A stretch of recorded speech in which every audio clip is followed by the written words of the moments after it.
I am standing back looking for the wisdom of Jesus in the gospel and the parables. Jesus said, I will speak to them in parables so that hearing they will not hear and seeing they will not see, lest they hear and perceive with their hearts, and I might heal them.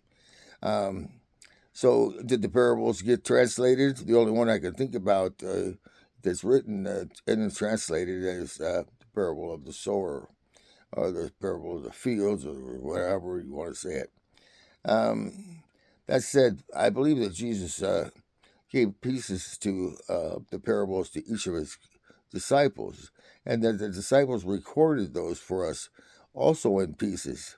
For instance, the parable of the father who had two sons, and he asked one to work in the field, and he said he would not, but he later repented and did, while the other one said he would, and he forgot.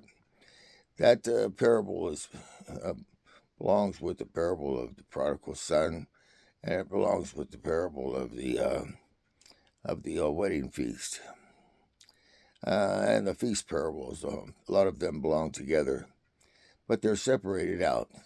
They're separated out for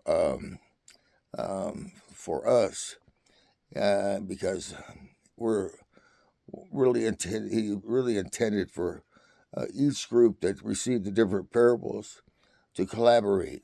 And I'm sure he had the apostles collaborate with each other to decipher and understand the fullness and riches of the parable and the true interpretation of it. Um, anyways, when he said he put the apostles on 12 thrones, judging the 12 tribes of Israel, that's exactly what they were doing when they recorded these parables and kept them kept the mystery of the parables um, hidden.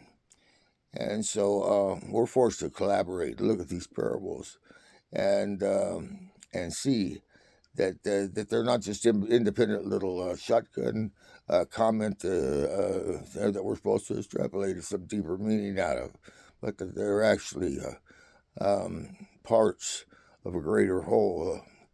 Their parables are supposed to work with each other to come up with the actual understanding and interpretation of it.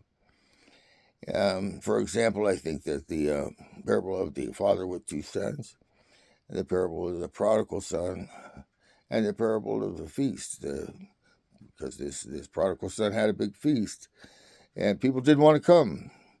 And I contend that they didn't want to come because they did not approve of the prodigal son, even though the father had put on his great feast, and he was a influential man.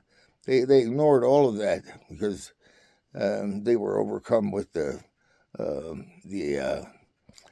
dislike of the prodigal son who had wasted all of his goods, and they frankly had coveted all this rich man's goods, and so to see this prodigal son wasted, um, it's as if he had wasted their goods, and uh, and waste is a funny thing. It affects people differently, and some people value um, material things so much more than they would value even the souls of their own kids, their own sons, their own daughters. Anyways, that's something to think about. Um, I'm believe that truly these parables work together to be able to learn a greater message.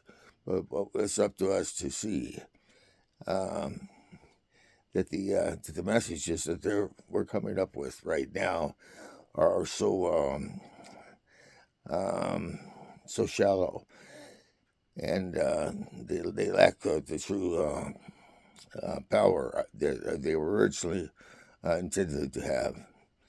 I hope that gives you some insight into why I'm even doing this web channel about the wisdom of Jesus and the parables.